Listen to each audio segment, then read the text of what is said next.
রিক্সা ভ্যানের কন্ট্রোলার। এই কন্ট্রোলারটার সমস্যা হচ্ছে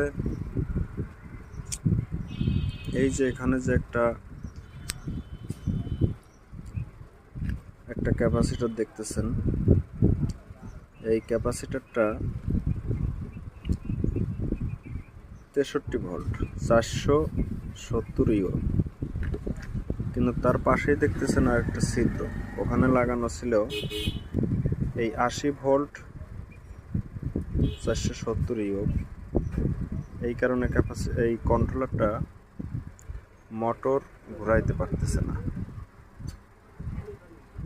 তা আমরা এই যে এখান থেকে সেম একটা পার্টস এখানে লাগাবো, লাগানোর পরে দেখবো কি হয়, আশা করি ভালো হয়ে যাবে।